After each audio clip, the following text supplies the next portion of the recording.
listening to the Rebel Radio Podcast. Stop being so awesome. Welcome. It's that time for a new episode of the Rebel Radio Podcast. And I don't really have any kind of cool cold opening today, man. I have one, man. And, you know, I thought about it. My brain's a little fried right now, and not in like literal sense, just a long week. And I'm going to pull a you, Mark. I'm going to be a little perverted, you know, out the gate. And, you know, man, don't ruin my reputation. I'm not perverted. A little, you know, just, you know, you throw, you know, you want a little Italian seasoning on your steak. You grab a pinch of it. You throw it on there. It ain't all over everything. It's just a little bit.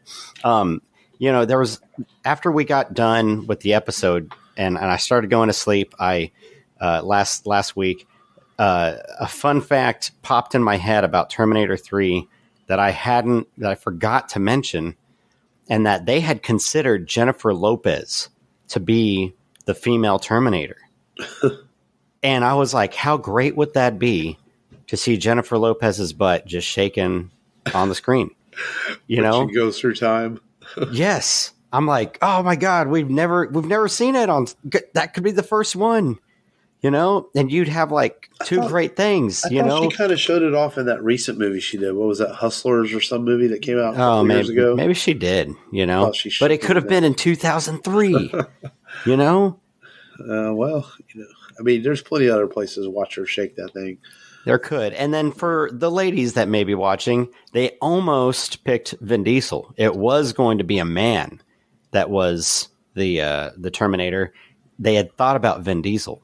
So there you go, ladies. You could have had Vin Diesel. Guys, you could have had J-Lo. But instead, his path went on to be a gazillion fucking Fast and Furious movies. That's right. What could have been. It's funny because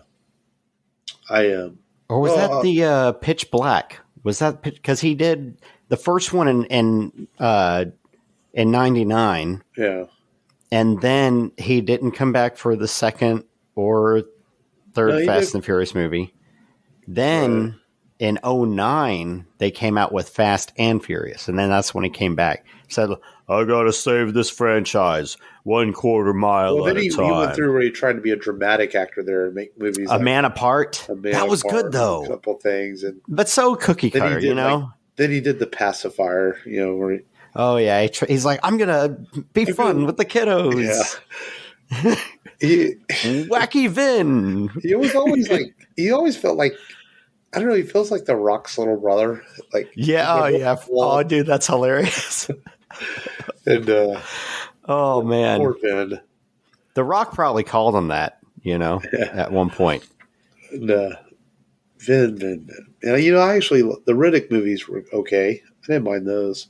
Yeah, he did good with that. You know, he just never panned out to be, you know, he seemed like they were brewing him to be like this next huge action star, but instead he got caught in kind of a single franchise for many years, which actually I guess I didn't watch it, but I saw online, I guess they had a trailer for the new one today. Yeah. And it's just like overblown franchise. I agree, you know, and I know we'll get with that. Probably more of that in the news, you know. I mean, I can't say I did write it now in the news, but okay. And I don't know. He made some headlines today saying that Lord of the Rings were the Fast Furious were the Lord of the Rings of action franchises. I'm like, what? Yeah. What action movies are you watching, dude? Like, he's obviously never seen a John Woo film, or there's even Michael Bay's, some of his action scenes are better than action scenes in the Fast and Furious movies. Yeah. And that's saying a lot. You know? Yeah, he should have stuck with saying that the movies are, you know, iconic. Zack Snyder, you could have given away with that. Directed the movie we're going to talk about today. Filmed really great action scenes. So I don't know what Vin Diesel was talking about, but anyway, guy acts like he's had Spielberg direct some of those films, huh? Yeah. Hey, well, Vin Diesel did appear in a Spielberg film. He was in Saving Private Ryan. That's right. He was. He played Caparzo. Caparzo, baby. Who would get shot trying to save the little girl. Mm-hmm. You know, so he was in a Spielberg movie. So he does have that on his resume. But, you know, Everybody gets one. Yeah, exactly. Everybody gets one. Just one. Yeah. How was your week, man? Good. I mean, I feel like it just flew by. I feel like we were in this spot. It did, but it also felt long at the same time. But I had a lot going on this week. Doctor appointment, it's a busy work, week, Yeah, doing shit. Yeah, doing shit. And always doing shit. And now the weekends seem like they fly by lately. And then this weekend, fixing my middle son starts baseball practice tomorrow. So things are just going to continue to get busy. And it never stops. The way the cookie crumbles, And that's okay. But this is going to be a good show today, man. We've got we're going to talk about the now, I guess it's almost officially closed Snyderverse. We'll talk about that soon. But before then, you talk about Terminator 3, man. I had to go and we recorded Friday night, yeah. So Saturday, man, I ended up rewatching Dark Fate. Nice. It was just a little Terminator kick, and man, I kind of like it, man. It still holds up really well, man. Fucking what's her name? Who plays Grace? Man, she's badass in it. Oh yeah. And my only thing with it is like I didn't catch this the first time I watched it. Okay, the Carl Terminator. Where is he getting the coordinates from to send to Sarah? Like, it's not even explained. Yeah. It's like, wait, what? You conveniently know where these Terminators are going to land? I was like, I kept waiting for it. They never really say. I guess it's supposed to be like in his computer system or something, but it was just kind of bizarre. That's the only part of the movie I didn't quite get. It was kind of a subplot to give Sarah a reason to show up in the film, and it's not really explained very well. But it's still a better sequel to Terminator 2 than Terminator 3 was. I'll give it that. There's a Reddit forum that is about how, just based on the movie, there's no way Carl would know about the Legion Terminator. It's from another timeline. Right. So it's like, how would he know? How did he know that it was going to be there? Yeah. So it's kind of weird, but overall, I still think it's a pretty cool movie, man. I did enjoy Dark Fate. It had some really good action sequences in it. And I didn't realize that was Diego Luna plays, not Diego Luna. Diego Luna is from Star Wars. Mm-hmm. His name is Diego. He's from Austin, though, who played the bad guy in Dark Fate. I like that he worked out with Arnold, and Arnold built a training regiment to help him look, more like a Terminator. Gabriel Luna. Yeah. And he played the part pretty well. I felt like it was, pretty like, obviously, T-1000, Robert, think of his last name. Robert Patrick. Robert Patrick. The man with two first names. Yes. He obviously, legendary performance, would run without breathing to look more robotic. This guy, he looked like he kind of did the same thing. He looked like he was a robot when he ran. And the Rev 9 pretty is cool. a freaking cool design. And he's from Austin, Texas, so he's a Texas boy. There we go, man. That's what I'm talking about. Mackenzie Davis, she's a girl who played Grace, so she's badass. There's a lot of badasses in the film. I think that's why it's forgiven for some of its subplot issues. But I actually like Dark Fate, man. I thought it was pretty cool. Yeah. My nick with it. And it's like a small little thing. But overall, I think it's a great action film. I like all the sequences pretty much. I like that, you didn't have Edward Furlong do anything but just die, because it's like, he had his chance, but instead he decided to smoke crack. Yeah. And Gabriel Luna, he's I didn't realize he plays Tommy in The Last of Us. That's him in there too. Yeah. Oh yeah, that's right. So that's pretty cool, man. But yeah, so that I watched. So I went back and watched Dark Fate, man, and kind of enjoyed it. I'm gonna have to watch it. I've had so much. I've been so busy this week. That's really all I watched other than last Sunday night's episode of The Last of Us. I know the new one came out today. It came out early because of Super Bowl Sunday, but I'll probably watch it tomorrow night since didn't really have time tonight before we recorded. Because I already saw some stuff on the internet I'm trying to stay away from until I watch it, Yeah. since it aired tonight on HBO Max. But you watched last week's Last of Us, right? You're caught up? Yeah. Sure and, did. Um, we let's get into it a little bit. We get Joel and Ellie back on the road, man, as they continue to go to find the Fireflies, and they are coming across Kansas City, and man, they run into essentially they can't get through the city the way they want to because of blocked cars and down cars, and so they run into some trouble in the name of in the video game they're called the Hunters. This group, and I don't know if they'll use the same name in the show. And Joel gets into a little firefight with them and has to take a few of them out, and we get to witness some really nice quiet moments in this episode, though, developing the relationship between Joel and Ellie.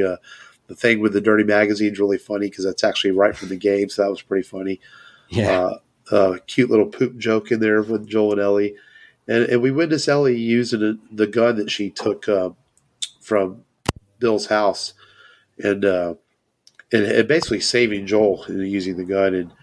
And Joel has to kind of have a parenting moment where he explains to her, like, hey, maybe you should not have, you shouldn't have to do that being your age. And Joel Ellie tells him, well, it's not the first time I've had to do it. But so getting to see some quiet moments between Joel and Ellie in this episode, which are a lot of those were taken from the game. We're introduced to a new character, a lady leader of this group, and she's not from the game, so she's introduced to the show. And as they try to get some sleep, Joel puts out some glass, a broken glass board, and tells Ellie, so I can hear it and wake up. But he doesn't hear it. The episode ends as we see them at gunpoint with two young men holding him at gunpoint, which I knew who they are because I played the game. Their names are going to be called Henry and Sam, and we'll be introducing them in the new episode. I'm not going to get into what happens in the game as far as Henry and Sam because I don't know how they're going to play it out in the show. Yeah. But I will say if they do play it out like it is in the show, just be prepared to have a little heartbreak. That's all I'll say. Man, I think it was another good, solid episode. The crazy thing about The Last of Us is viewership keeps going up week after week. I mean, it's which is unheard of. A lot of times shows drop viewers, but The Last of Us keeps gaining viewers because it's just it's the best thing on television right now. And in the world of streaming and streaming wars right now, people are always looking for something new to watch. And this show is just it's solid fucking entertainment. What did you think about this week's episode? I liked it. And I got to see like some gameplay when they enter Kansas City in the game. It was a different city in the game. For some reason, they're using Kansas City in this, but it was like I can't remember what city they went to in the game, but still same format. Yeah, got a guy that's help me, and then he buckles up. Let's go. Drives through. Of course, it's an ambush. Yeah, and he ends up crashing into a shop. It looks like, yeah, it looks pretty darn close. There's a few things that were different. Oh, for sure. I think instead of the brick getting thrown, they shoot at him instead. But I guess they're trying to just give it a different look, not make it shot for shot. But it looked good. It looked good. I like the that you've got emotional stuff in there. The kid that's like, I'm gonna kill you, and he gets shot through the spine because she shoots really low and pretty much paralyzes the kid that's trying to kill Joel. And he's just like, my mom. And you're like, people are doing what they have to do to survive. And unfortunately, young kids are going to get killed because they're dumb and they want to take on Pedro Pascal, who is the best at protecting young magical kids. In fact, experts predict by 2050, every show on the internet will be Pedro Pascal escorting a magical child to a destination. Wow, really? Yep. Expert. Yeah, I read it somewhere. It's going to happen. But it's a joke. Speaking about jokes, Saturday Night Live did a Pedro Pascal Last of Us Super Mario Kart trailer. I don't know if you've seen it. It's freaking hilarious. Pedro Pascal with a sawed-off shotgun saying, "It's-a me, Mario." I just do it. You know, it just looks it looks believable. It was supposed to be a joke, and it's hilarious, but it's also like, make it. Let's see this.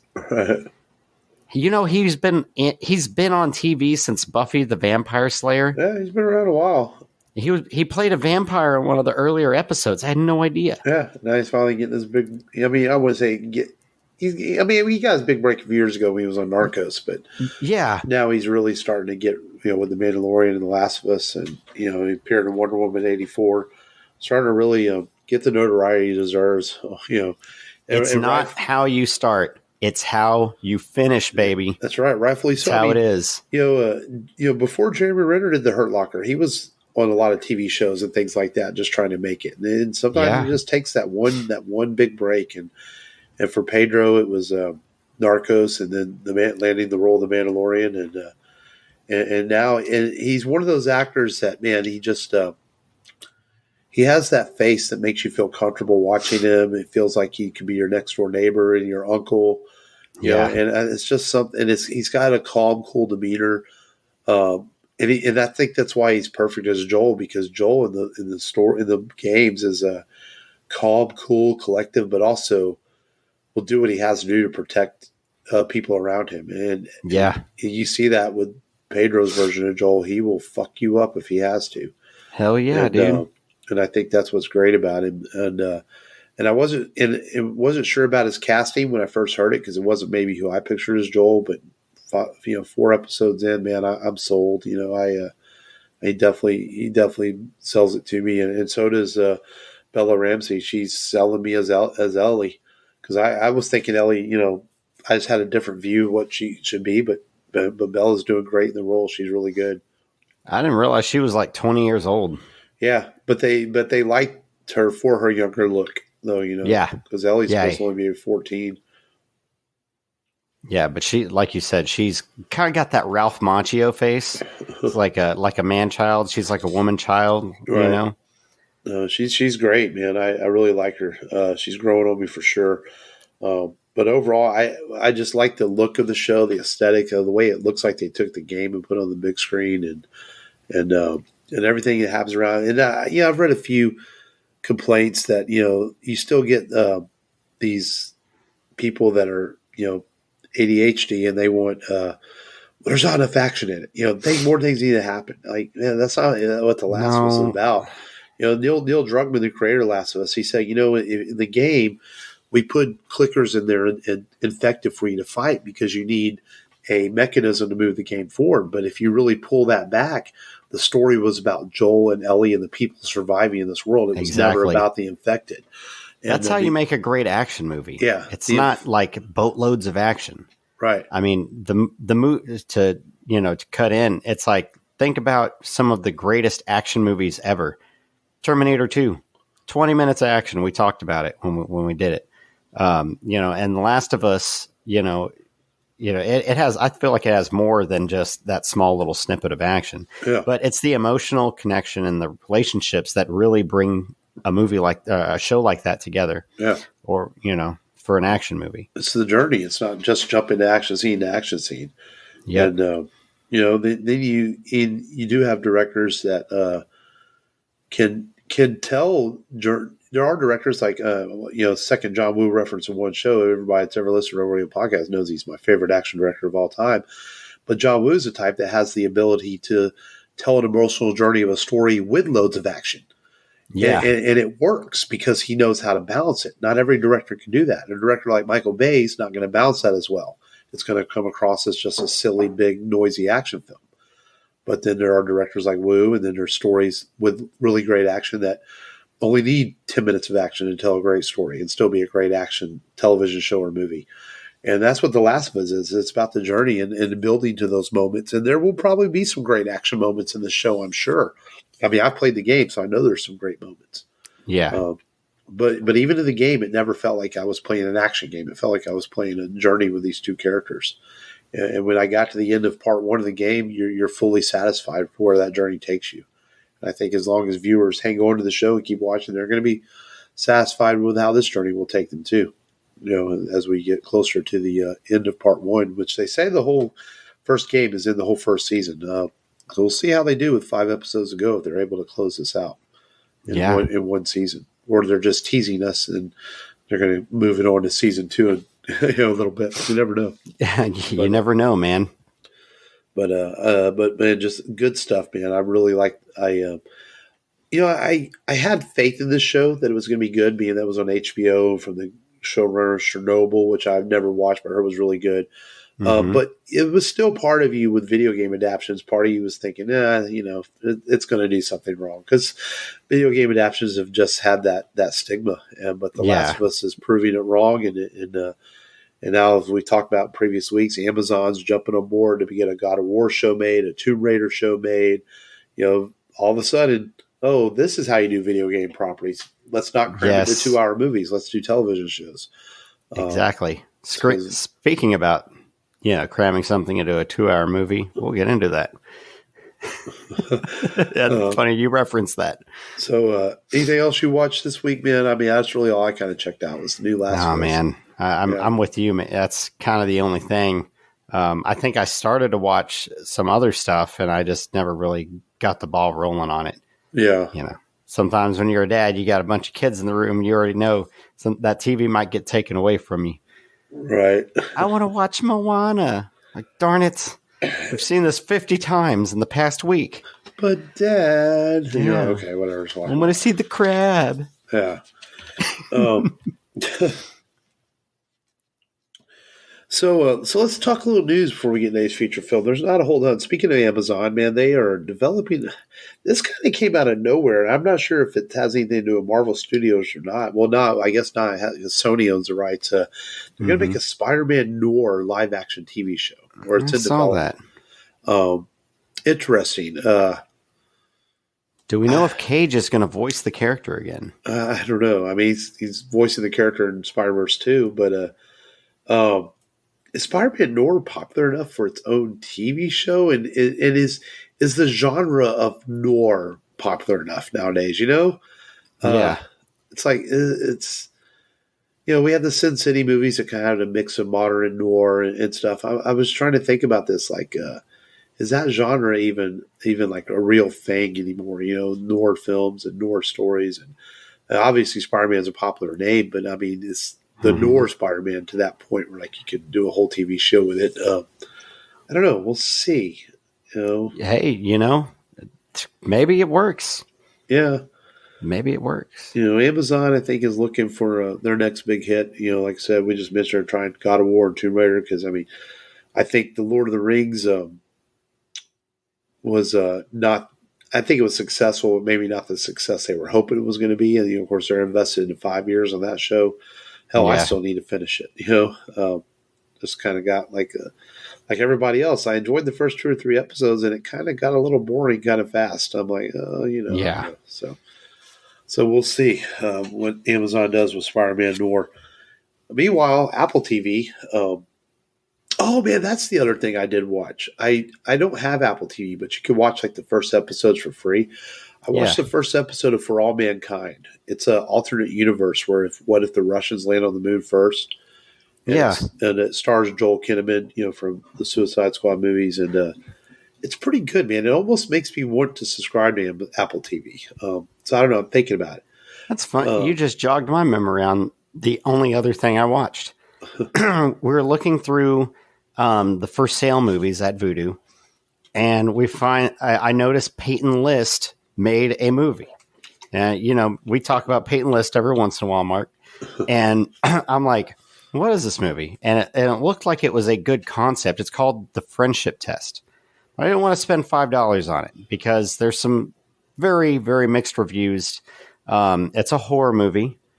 And basically, I rented it on Amazon for $1. So I was like, okay, $1. Yeah, I don't mind spending $1 seeing a bad movie. She goes to this garage sale with her friends, and there was this old lady, and she's like, it's a game. It's the friendship test.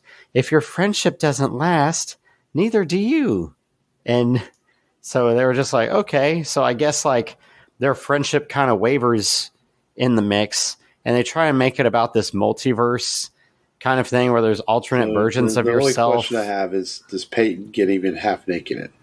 No. Oh, so there's a sex scene in it, but she's like clothed and, you know, the so angle that there's no point in watching it ever. There's no point in watching it. Yeah, there's not. But, you know, they had some good concepts. They were just like, I felt like they were just like, you know what? Let's throw a multiverse thing in there. And it's just screwed everything up even worse. You could have been mediocre, and then you just went for, So that was it. But this show will give me a reason to subscribe to Apple Plus, and that is the in development MonsterVerse TV show that's coming to Apple Plus. And they did say that they did confirm that Godzilla and other kaijus will appear in the show, and it will tie into the films in the MonsterVerse. And I guess I believe it's already started filming. It's in active development. So for a release, I would imagine with the Godzilla vs. Kong Part 2, I would think maybe they want this out next year when the movie comes out. It would Probably. be a big year for Godzilla next year. So that's kind of cool. And the other bit of news, like I said, it was kind of a slower news week, but this will lead into our feature film. Is first off, Warner Brothers was wondering, with James Gunn announcing all these DC properties, what happened to Constantine 2, and it's still in development. Keanu Reeves has had apparently several meetings with the studio already. They're working on it. It's probably going to be part of the new Elseworlds line of movies, but Constantine 2 has not been canceled. It's definitely on the horizon for Keanu Reeves to come back and do that. And that's nice to hear. Yeah, that'll be cool. And then secondly, today we got a very, very cool teaser poster for The Flash that says Worlds Collide, and with the bat symbol hanging over the Flash, and the trailer will be hit this Sunday. By the time y'all hear this episode, y'all will have seen the new trailer for the Flash, and I'm pretty excited about this now to see what it looks like. And it's interesting, the marketing for the poster. People already mentioned how the Flash is kind of small and facing away from you. I would imagine they're going to have to market this movie without Ezra Miller's face too much front and center, and more focus on the heroes of the film, and that's the Flash and Batman. Probably. Because unfortunately, Ezra is doing better, and has promised James Gunn and Warner Brothers that he will continue to work towards getting themselves better. I guess I should use this proper pronoun, even though that stuff weirds me out kind of, because it's still a guy in my mind. And so, I think Warner Brothers realizes that they have to market this movie smart, and sell it with Michael Keaton in the Flash, and hopefully reviews help it. Early reviews, the test screenings have been through the roof for the film, and James Gunn has given it high praises. He's seen the film, so kind of looking forward to seeing the Flash this summer when it hits. So it should be cool, and which is a perfect segue in today's featured film, right? As we're going to kind of look back, man, on the Snyderverse and what was and what could have been. And I guess they're calling The Flash is going to kind of be the finale of the Snyderverse in a way, as we move on to James Gunn's universe after that, even though we have Aquaman coming out later this year. Yeah. But we're looking back today at the full 4-hour version of Justice League, which is also known as Zack Snyder's Justice League, or the Snyder Cut, or whatever you call it. And a far different movie than what you may have seen in theaters, because there's still probably a lot of people might be listening to this show that have not seen the Snyder Cut. They only know the 2-hour version that appeared in theaters a few years ago and was put together by Josh Whedon, who was brought in to direct and finish the film after Zack Snyder had to back away because his daughter took her life, and Snyder had to back away from the project and focus on his family. And never going to fault the man for doing that, because that's much more important. What should have happened, though, was and this is my opinion, I think, of where Warner Brothers messed up, was just pull the marketing for the film. Okay, we're not putting out this summer. Zack Snyder's on break. Let's finish the film later. Yeah, and backed it up. Instead, they brought Whedon in. He did some reshoots and shot some new scenes, and butchered the hell out of Snyder's version into a 2-hour version, which I won't say it's terrible. The 2-hour version. I mean, it's a watchable movie, but it's not great. No. And And Snyder's for good reason. Yeah. I won't blame Josh for all of it. No. Because the studio said, hey, you got to make this into 2 hours. Right. One. Then they said, well, you know what? We want it to be more lighthearted. We want more jokes in here. And guess what? You've got like a very short time to do it. Yeah. So you rush it. You're cutting the amount of runtime. You're telling them to add all these extra things. I mean, there's no wonder it was a jumbled up, bad CGI. Mess. Yeah, bad CGI. I mean, you name it. Yeah. So due to an internet campaign that was with the hashtag release the Snyder Cut, Warner Brothers couldn't ignore it. It got really strong. One of the strongest internet campaigns I've ever seen in my life. And and they gave Snyder some money to go and finish $70 million, his baby. film. Yeah. And they even shot a few new scenes for it to add in. Not much, not as many new scenes as people think. A lot of the stuff was already shot. Yeah. Excuse me. It was a few pickup shots. Yeah. It was a few pickup shots here and there, and then the epilogue. That was all kind of new stuff. But a lot of stuff was already shot. Into a full 4-hour version. What people aren't clear on, a lot of people said that, originally the plan was there was going to be a Justice League Part 1 and Part 2. And people have asked, is this 4-hour film Part 1 and Part 2? And Snyder has came out and said, no, this was Part 1. Part 2 was going to be a whole other film. Now, So what I think would have happened is Snyder had talked about his original cut being about 3 hours for Part 1. And then Part 2 would have been more stuff. So I imagine there might have been some stuff in this that might have been saved for Part 2. Or it would have just been a 3-hour cut. Some stuff would have been left on the cutting room floor. But the most remarkable thing about this 4-hour film is, one, it's vastly different from the theatrical cut. Two, it's fucking epic. It really is. It has this truly epic feel to it, and it flows extremely well for a 4-hour film. It moves really well. There's not hardly a dull moment in it. Because sometimes you watch a 3-hour movie, they feel long. Honestly, the Snyder Cut doesn't feel long. No, not at all. It flows really well. It airs out all the characters so much better, from Superman's subplot to how he comes back to life, which is extremely rushed in the Whedon version, and it makes a lot more sense in this version. It gives us a lot more subplot to Aquaman that leads into his film that makes sense. Yep.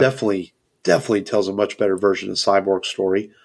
And it definitely gives the Flash a whole lot more to do, which I think will help people understand where he's at when the Flash movie comes out, because the Flash is just sort of thrown into the theatrical version. And then Wonder Woman. Batman. Batman's given a little more to do. Well, and he's shown as this person who's very reverent and towards Superman, and that he's appreciative of him and respects him, versus like an awkward relationship that he kind of shows in the Whedon cut. I feel like Wonder Woman gains the least, other than subtracting the weird Flash stuff, landing order. Yeah. But I also feel like Wonder Woman does just enough in this version, because we've already had her solo film and they've developed her to that point, I think, where we don't need as much from her in this movie, I think. She's the one you could, really, do without having like extra stuff, because she's already developed. It's Cyborg that you really appreciate all the extra stuff that they do, because now he actually feels like a full-fledged character. He has a story arc. Because like in the theatrical version, he kind of came across, if I remember correctly, as kind of an unappreciative kind of asshole, for everything. And in this, his storyline is more fleshed out, makes a lot more sense as to what he did. Same with Steppenwolf. We haven't even talked about the bad guy yet. Steppenwolf just sort of shows up in the theatrical versions like, oh, I want these Unity boxes and I'm going to destroy the world. And you're like, okay, why? But in the Snyder Cut, we understand more why, because we get all the background from Darkseid, and Darkseid is manipulating his soldiers to find these Unity boxes so he can take over this world. There is kind of owe him 10,000 more worlds. There is kind of a subplot where I guess Steppenwolf has disappointed Darkseid at a time, and they don't really get into it heavy, but as a viewer, you just assume, okay, he owes Darkseid some work. And now we have to save the planet from being terraformed so it can support this other life form. Have we seen this before? No, I'm just kidding. And the CGI on Steppenwolf is way better than it was in the theatrical version because they went Big and improved time. that. But Steppenwolf's motives and his reasoning makes a lot more sense in the Snyder version. The way I'm just so much more to this film than the theatrical version. One thing that bothered me about the theatrical version was the way Superman's brought back to life. It just sort of happens. You're like, what? But it's so much more fleshed out in the Snyder Cut. Yeah. It makes a lot more sense. And we get the black suit. Yeah, the black suit, which is cool and awesome. I like the fact too that in the 4-hour cut, as it's epic and it's action packed, but there's a lot of really great moments in this movie. Whether it's Clark spending time with Lois and his mom when he comes back to life, or even Batman and Wonder Woman taking time to crack a joke. I really like the Flash and Aquaman kind of mess with each other. When Flash actually knocks Aquaman down, Aquaman points at him like, there's a lot of really great little moments like that in this, that the movie wasn't afraid to take the time to do, to develop these characters in the league. And that's the biggest thing about it is like, at the end of this 4-hour version, you feel like they're the Justice League and they're working together to defeat Steppenwolf. I never felt like the theatrical version doesn't feel like that at all. There's no epicness to it. You never buy that they're a team. Where this just, I'll be honest, the Snyder Cut has become one of my favorite superhero team movies of all time. I really like this version of the movie a lot. Well, yeah, you've got a lot of moments where the team collaborates. They're talking, they're trying to assemble to, be that team that Earth needs to protect, the world from Darkseid and demon, parademons. Yeah. And just the musical score throughout the film gives it this epic feel. The fight at the end doesn't feel rushed like it does in the theatrical version. As they try to destroy Steppenwolf's fortress, and they're hoping that Superman shows up. That's another great moment. Like, they teased it in the trailer, and then we didn't get it in the theatrical version where Superman visits Alfred. I mean, it's a very quick moment, but it's great, and things like that. They give Alfred more to do in this version, which I felt Jeremy Irons was never given his proper chance to really play Alfred. He had some small moments in Batman vs Superman, but then he gets more to do in this version, for sure. I like how they did that. They left some of the jokes that were filmed in there, but Snyder says everything that's in this film he shot. He didn't use anything Whedon no shot. Whedon stuff. Yeah. So the I'm rich joke, that's Snyder. The jokes the Flash makes, those are all his. Yep. And I like the hot dog. That's pretty funny. Eating the hot dog. I'm trying to remember. In the theatrical version, was that Flash stuff with Iris even in it? I don't even remember that being in the movie. I don't think so. Yeah. So that's all added in. You don't get the you don't get the introduction that you get here. Right. This story kind of, really reveals and buffs up your team, all the teammates, really, and you get a good sense of everybody and understand kind of where everyone stands and where everyone's character is kind of going. And I feel like Flash is a wholer superhero in this one. He's not as timid. He definitely is dorky, which he's, he works in a lab. Yeah, it's how he is. So. But I hated the theatrical version compared to this version. Well, Warner Brothers initially, Barry Allen, that is. Yeah, they initially said that they wanted to be more like Marvel and have those little quips, those little jokes, and I feel like they should have just let Zack Snyder drive. All right, he's driving already. Don't try and grab the wheel. Don't say get out of the car and put someone else. He's driving just fine. You could have gotten to where you wanted to go if he would have just stayed there. Like you said, Mark, really, it's bittersweet. You get all this footage And it becomes a much more enjoyable film, a film you don't mind watching over and over again versus a film that you're like, oh, one and done, and you're just like, man, if they would have just left it alone, right, and left it alone, pushed it back fine. 6 months or whatever, or even a year. Yeah. Instead of summer of 2017 or whatever it was, put it out in summer of 2018. Yeah. They were so busy trying to catch Marvel at the time that they didn't think about what they were doing. And I want to go back a minute for the Flash. I hated the theatrical version of Barry Allen because it just felt like he was stupid and annoying. Where this version, it's fleshed out more. His jokes make more sense. His awkwardness makes more sense. And then he completely redeems himself with his awkwardness with his fucking awesome run at the end to help stop Steppenwolf and the Unity box, and none of that's in the theatrical version. And so you don't understand the motives behind him or even Cyborg because their stories aren't there in the theatrical versions. Yeah. And I think the most frustrating part about this film is towards the end. And when I say frustrating, I don't mean that in a bad way, is the way it sets up the future of the DC extended universe if it had happened. We get the look at the bleak future where Darkseid has taken over most of Earth and he's controlling Superman.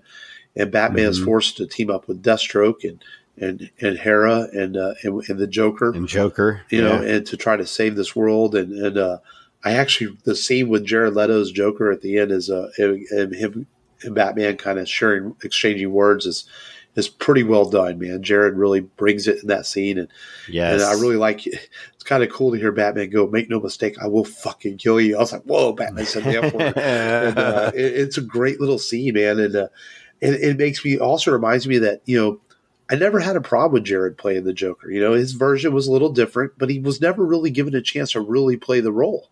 And I wonder what we would have got from him if we had gotten more.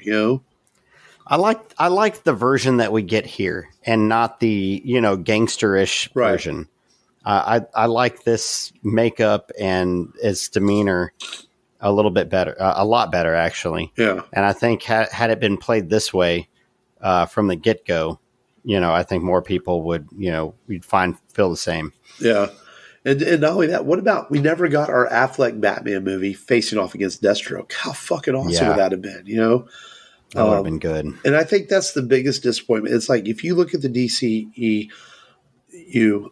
they made 3 films that I put up there as I think are really great. That's Man of Steel, Wonder Woman, and the Snyder Cut of Justice League. I think all 3 of those movies are really good. I really think the Snyder Cut of Justice League, like I said, I think it's one of my favorite superhero team movies I've ever seen. I really like this version a lot. I think it's epic. I think it's got great moments. It's got great badass scenes. It feels. I know you're a big Marvel guy, man, and like the thing about like Infinity War and Endgame is like they're good, but they have some great moments, But I feel like the 4-hour Snyder Cut feels a little more epic because of the way the story plays out, because I think the biggest problem with Endgame is like Infinity War is so action-packed. Endgame kind of slows it down, and then you have to wait till the end to get the really, truly great epic moments, And where Snyder Cut is full of quite a few epic moments throughout the 4-hour runtime, and I think that's why I like it on a certain level. There are, man, the battle with the Amazons. That's pretty friggin' epic. Yeah, Snyder does epic well, man. His action scenes are well shot. He still likes the slow-mo camera some, but he doesn't overuse it in the Snyder film cut, I don't think, I was surprised that this film was not shot in 4K. Yeah. It's not. He shot it in 35 millimeter. Which is, I believe, the same thing they shot 7 in, which makes sense. You got all these shadows, and it really, picks up all of that darkness really, really well. I do find you see a movie like 7 and a movie like this kind of look about the same with the darkness. I do find it interesting that he released it in 4:3 instead of 16:9. He says that's how it was intended. I'm like, what do you mean that's how it was intended? That bothers me a little bit. I'd rather have a widescreen version of the Snyder Cut. But, it's fine. I've kind of gotten used to it now. Yeah. I've seen it about 3 or 4 times. I've kind of gotten used to it. That's weird because widescreen usually you can put more on the screen, Right. You get more in your shots. But So I don't know why he chose to release it like that. I've actually looked to see if there was ever a reasoning for it, and I've never been able to find anything as to why Snyder released it that way.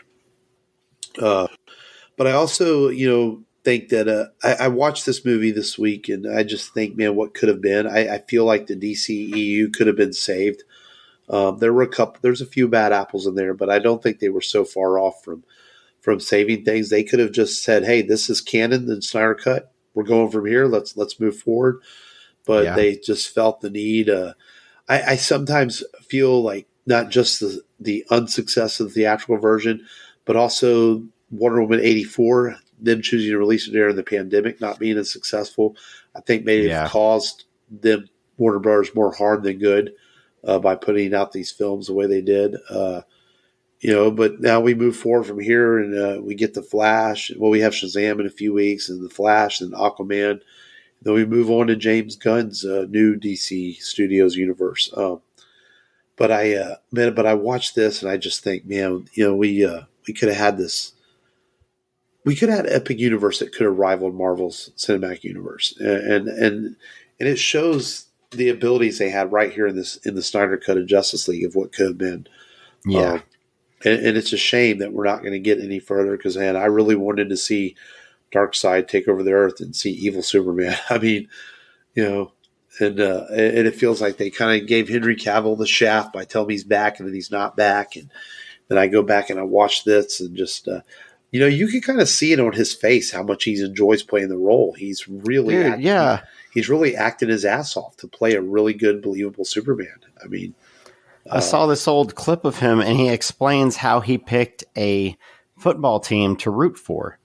And he said, well, I'm going to root for the Chiefs because if, Superman was real, he grew up in Kansas, he'd root for the Chiefs. And so he was like, just funny little things like that. Yeah. He's, for people that don't know, he's a really big nerd. Yeah. He likes Warhammer 4K. He likes, putting together those figurines. He likes comics. He reads them. He could be bigger nerds than both of us put together. Who knows? But he's super invested in everything he did as Superman. And it's, it's sad. And not only that, the charity work he did as Superman, dressing up, visiting kids. I mean, yeah, man, he's a relentlessly nice guy. People say that, apparently on sets, he's always looking out for people, making sure everybody has everything they need. Just a super down to earth person. And, it sucks, man, because I really like him as Superman. Was hoping to see more. Affleck's Batman is fine. I don't know if he's my favorite, but I like what Affleck brought to the role. I think he's given a lot more to do in this version than he is in even Batman vs Superman, and he grew on me. Of course, Gal Gadot, she's wonderful as Wonder Woman, and Jason Momoa. I mean, he badass. Aquaman should be badass, and Jason Momoa is badass. I believe I would not mess with Jason Momoa in real life. I would believe he could kick my ass. Heck no, dude. Yeah, not as Conan, not as Aquaman. And Ezra Miller, I think his Flash is much better in this version than it was in the theatrical. And I'm looking forward to his film and see what he can do as Barry Allen. And I hope it's successful. And I hope Ezra gets his personal life together and he's able to maybe continue on as a Flash in future films if the movie is good. Because I didn't like him in the role at first, but after the Snyder Cut of the movie, I really do. I like him a lot more in the movie. Same here. And Ray Fisher was fine as Cyborg, but unfortunately he probably talked himself out of ever working for Warner Brothers again, as he constantly blasted the studio for various things. And hey, that's the choices he made to do so. Yeah. That's the way it is. And maybe one day we'll get an actual Darkseid on the big screen in a full-blown DC Studios universe, where he comes and kicks a lot of ass and does a lot of evil shit, and go from there. But overall, man, I think the Snyder Cut is freaking awesome, and I'm glad that the fans were able to, viral market this to get it made. And they wanted this. I mean, Warner Brothers thought this would be great for their HBO Max platform, and it was. It really brought them a lot. It's still one of their top release titles on HBO Max. Mm-hmm. Now we need to pressure them to release the Fury cut. There's more to Superman 4: The Quest for Peace, and we need to see it, baby. I want to see more Clark Kent. Yeah, Christopher Reeve. I would like to see the Ira cut of Suicide Squad. He says it's much tighter and a little bit darker. And he says it wouldn't take him $70 million to finish it. He said he could finish it with. He said most of it's already shot. It would just take some re-editing, but don't know if it'll happen. Or what about the Schumacher Batman Forever cut that's out there? I would love to see that. It's supposed to be darker and more in line with the Burton films. Mm-hmm. Apparently, it's pretty much done too. Just needs some cleaning up. I would love to see, now that you have these platforms for these streaming, I would like to see that kind of stuff, Yeah. Because if people want it. But, we have to move on from the Snyderverse, unfortunately. But at least we got some great films. And the films haven't gone away. We can still enjoy them. And Snyder Cut of Justice League is definitely one of those I'm going to enjoy for a long time. Like I said, I really like this movie quite a bit. I love Man of Steel, too. As much as the Marvel Universe has been fun, there's been a couple of great DC movies in this short-lived DCE universe that I can still go back and enjoy. And I just wish Henry could have gotten to play Superman in at least one more Superman film, not a team film, but on his own for once. But oh well, it is what it is. I guess it is what it is, man.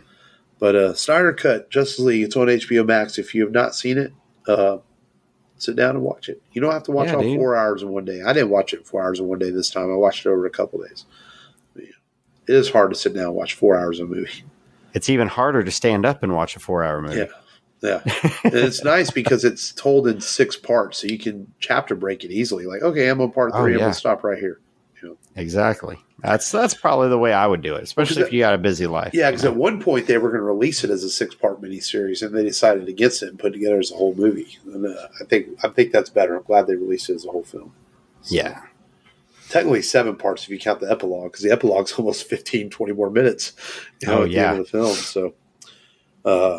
So watch the Justice League Snyder Cut if you like. I think you'll enjoy it, and long live the Snyderverse. That's right. Long live the Snyderverse, baby. So next week we're going to do a movie that Matt's basically been kissing my ass to do for a couple of years now. And well, it's true. I mean, I do want to do this movie. I've been wanting this. We just met. We just did an Arnold movie last week, and we had Jason Momoa, Henry Cavill, big guys. Matt's got this thing for tough men. I don't know what it is. Actually. And so next week we're going to talk Sylvester Stallone, Wesley Snipes film from this came out in the 90s. Yeah, I believe it was 95, 96. Yeah, where Taco Bell is a gourmet restaurant, and that is Demolition Man. At the end of a century, ravaged by violence, a society of perfect order will arise.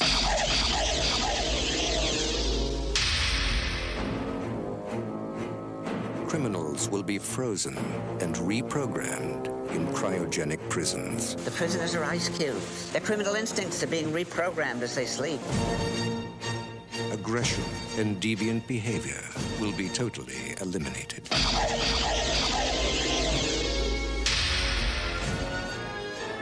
He's a criminal the likes of which you have never seen. In a bad time, he was the worst. I'm gonna love running this place. But in the year 2032... This morning, Simon Phoenix escaped from this cryo facility. We are, quite frankly, not equipped to deal with the situation. Amidst a world of peace and calm... We're police officers. We're not trained for this kind of violence. How was the fiendish Simon Phoenix apprehended back in the 20th? In the end, it took just one man. John Spartan. You mean the Demolition Man? The conditions of your parole are full reinstatement into the SAPD and immediate assignment to the apprehension of Simon Phoenix. Two mortal enemies. Just dropped in to say hi. From another time. Pass is over, John. Time for something new and improved. Oh, hell. Will be unleashed on a future that isn't big enough for the both of them. Sylvester Stallone, Wesley Snipes, Demolition Man.